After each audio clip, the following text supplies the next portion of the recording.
E aí pessoal, beleza? Bem-vindos ao canal Coleção Paralela. Sou o Rodrigo, este é o mestre do terror. E este é outro vídeo que a gente vai falar de quadrinhos Disney, porque agora somos desses, falamos da Disney quando nos dá na telha. E a escolhida para falar hoje é essa ediçãozinha aqui. Aventuras Disney número 1 da Culturama, que já começa com uma pequena surpresa barra decepção que eu tive com essa edição. Antes mesmo de ler. O negócio já é forte quando você tem decepção com a coisa antes mesmo de começar a ler. Por quê? Explico. Porque quando eu encontrei ela, não foi em banca, foi numa lojinha de departamentos. Quadrinho da Culturama você encontra muito em lojinha de departamento, né? Tipo em Cali mesmo. O negócio tá lá e os caras botam pra vender. Eu encontrei e vi Aventuras Disney número 1. E eu pensei, cara, que legal. Não pretendo colecionar, mas é sempre divertido comprar uma número 1. E o que eu descobri? Que a Aventuras Disney tem um malfadado, maldito número 0. Cara, pra que edição número 0? Eu acho isso um porre, eu acho muito chato que tenha uma edição número 0. Ou seja, grande parte daquela felicidade que eu tive ao comprar essa Aventuras Disney número 1 da Culturama foi por água abaixo. É inegável, né? A existência da número 0 para mim não tem razão de ser, mas ela acabou contribuindo para que eu me sentisse menos sortudo. Mas falando da edição em si, é aquela história que eu já comentei com vocês aí em outro vídeo. Eu não vou ficar falando de todas as histórias contidas na revista, né, detalhadamente. A maioria das edições Disney sempre tem mais de uma história, e se ficar tentando falar de cada uma e tal, isso pode deixar o vídeo muito maçante. Eu vou dar um contexto geral e acabar falando de uma ou outra história aqui dentro que tiver mais me interessado. E nessa daqui, não há nenhuma dúvida que a história que compõe a capa, vocês estão vendo aqui o Mickey e o Pateta, na época, né, no tempo dos samurais e tal, é a história principal e é essa história que merece a nossa menção, né, que merece que falemos dela, né. É uma história com o roteiro do Roberto Gagnor e desenhos do Emílio Urbano. E ela nos leva à época dos samurais, em que o Mickey é um samurai e o Pateta é um artista. Tanto que temos aqui, ó, Pateto Sai e Mikotori e a Grande Onda. E uma das coisas interessantes e curiosas dessa história é que ela tem um fundo histórico real. Ela trata de alguns fatos reais, alguns personagens reais da história japonesa, da cultura japonesa. E ela faz parte de uma série que foi publicada em mais de uma edição. Isso é explicado aqui no final, ó, que se dedicava a mostrar a história da arte através de quadrinhos Disney e as representações dos quadros que ela fala que estão aqui, os quadros originais, ó.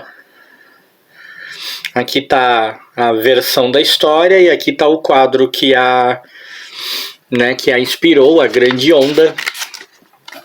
E temos aqui uma matéria sobre estilogravuras, enfim. É uma série de histórias criadas na Itália para falar sobre expressões artísticas, né, das mais variadas, pelo que eu pude entender, pintura, escultura, essas coisas, contando a história na versão Disney, né, pincelando aqui e ali com a realidade, mas com os personagens Disney. E é, sem dúvida alguma, a melhor história da edição, sem que seja exatamente fantástica. Mas ela tem uma vantagem que eu considero extremamente, ó, a Grande Onda, que eu considero extremamente interessante e extremamente boa quando a ideia é fazer isso. É pegar uma história que traga um contexto histórico real. E que vantagem é essa? Ela consegue não ser didática. Eu acho que nada é pior do que um quadrinho, um filme, um livro, não importa, que tenha a pretensão de te contar fatos históricos, de te trazer cultura, de te ensinar alguma coisa de maneira mais divertida e mais suave, mas não consegue fugir do tom didático e chato, né? Aprender é maravilhoso, cara, mas aprender de maneira chata é muito complicado, né? E muitos quadrinhos, muitos filmes, muitas expressões de arte em geral que buscam esse viés de tentar te explicar as coisas, de tentar te trazer o conhecimento sobre alguma coisa de uma maneira que deveria ser mais divertida, acabam falhando justamente porque se tornam didáticos demais. E sim, tem um carro de som passando aí agora. Eu tô tentando ignorar ele, eu tentei ignorar ele, mas não deu certo, eu tive que mencionar. E acaba sendo uma história bastante envolvente, bastante engraçada. Uma daquelas histórias em que o Mancha Negra aparece como vilão. Eu ainda não acostumei-me com o Mancha Negra aparecendo sem o seu lençol negro, o seu véu negro, como vocês quiserem chamar. Quando eu era moleque, era um personagem que você nunca via a face, então eu ainda não conseguia acostumar com isso. Mas ele, obviamente, é o grande vilão e acaba, né, entrando em conflito com o Pateta e principalmente com o Mickey, mas acaba sendo derrotado. A história consegue nos levar por esse caminho, consegue mencionar a arte a qual ela se destina a homenagear, sem nos chatear. Como eu disse, não é fantástica, mas é divertida. Depois tem uma história do Banzé. Não curto muito essas histórias do Banzé. É uma historinha bem bobinha, não nada pra falar. O professor Pardal também se faz presente com a máquina, conserta tudo. Não curti, e não curti também a arte. Achei que esse professor Pardal aqui parece muito bicho grilo. Depois temos Madame Mim e os Sapatos Vermelhos. Uma historinha interessante. Me surpreendeu o fato dela conseguir ser interessante. E já que eu vou dar um certo destaque para ela, vamos ver quem escreveu. O roteiro Frank Jonker e os desenhos são do José Ramon Bernardo. É uma historinha divertida, acaba sendo engraçada. Depois nós temos uma história do Morcego Vermelho. Essa, sem dúvida, a segunda melhor história da edição, que é onde vai se fazer um filme, né, do Morcego Vermelho. A ideia da produtora do Tio Patinhas, da produtora de filmes dele, era fazer um filme de super-herói, mas o único super-herói barato bastante para ele poder fazer o filme era o Morcego Vermelho. E nós sabemos que qualquer coisa que envolva o Morcego Vermelho tá fadada ao desastre, né? Foi uma excelente história, tem excelente desenho, tem excelente arte, eu gosto muito. Participação do Super Pato. É a segunda melhor história da edição, não há dúvida. Enfim, eu não sou um grande conhecedor da Aventuras Disney da Culturama. Eu sei que já teve outra publicação com esse nome, se não me engano, pela Abril. Como eu já falei em algum vídeo aí, eu estou aprendendo a entrar nesse universo Disney agora. Eu nunca dei atenção para ele, eu nunca quis. Agora que eu estou me interessando, agora que eu estou me imbuindo de interesse. E então tem muita coisa que eu ainda não sei, tem muita coisa que eu estou descobrindo, mas que eu me lembro teve uma publicação da Abril que tinha esse nome também, Aventuras Disney. E a Aventuras Disney da Culturama eu tenho algumas edições, eu li alguma coisa, tenho outras para ler, mas não tenho pleno conhecimento de tudo que saiu na revista. Ainda não tenho, por exemplo, uma opinião formada sobre se ela mantém um nível nas histórias ou se tem edições que só tem histórias fracas. Não cheguei nesse ponto ainda, mas o que posso dizer das que eu li até agora é que pelo menos uma ou duas histórias interessantes sempre tem, e que na maioria das vezes essas histórias envolvem o Mickey e o Tio Patinhas. Parece que não muda muito. Acabam sendo os personagens com mais peso para te trazer um material interessante, pelo menos para mim. Valeu a pena, valeu a leitura. Sempre tem valido a pena falar de Disney.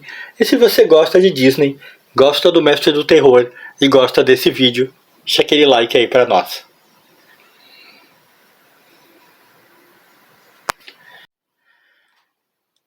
E aí pessoal, beleza? Bem-vindos ao canal Coleção Paralela. Sou o Rodrigo, este é o Mestre do Terror.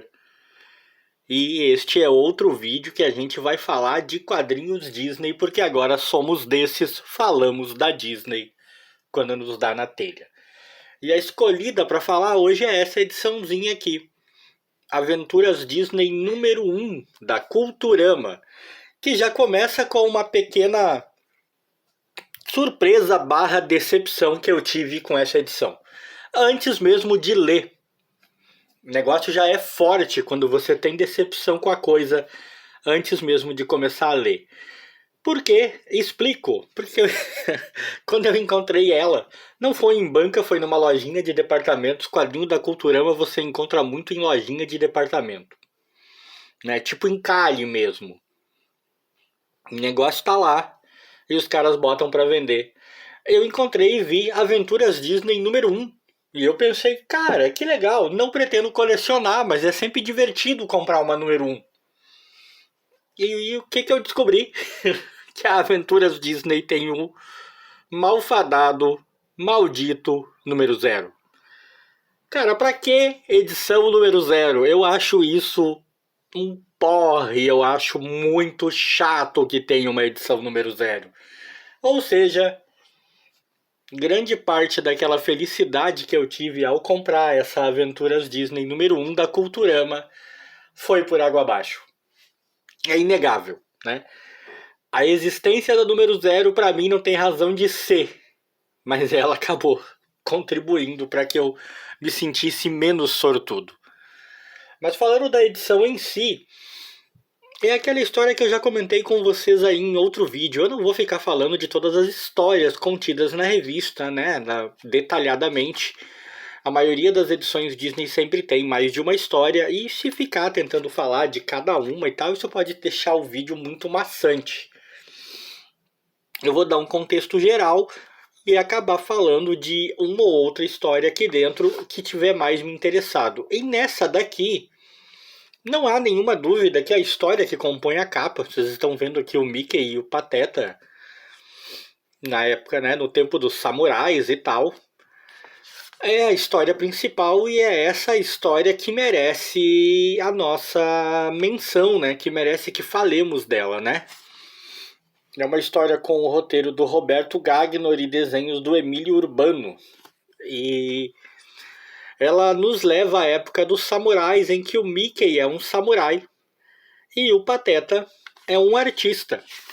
Tanto que temos aqui, ó, Pateto Sai e Mikotori e a Grande Onda.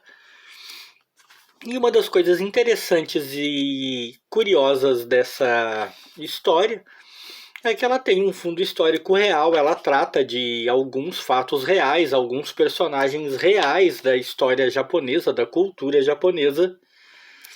E ela faz parte de uma série que foi publicada em mais de uma edição, isso é explicado aqui no final, ó, que se dedicava a mostrar a história da arte através de quadrinhos Disney e as representações dos quadros que ela fala que estão aqui, os quadros originais, ó. Aqui tá a versão da história e aqui tá o quadro que que a inspirou, a Grande Onda. E temos aqui uma matéria sobre xilogravuras, enfim.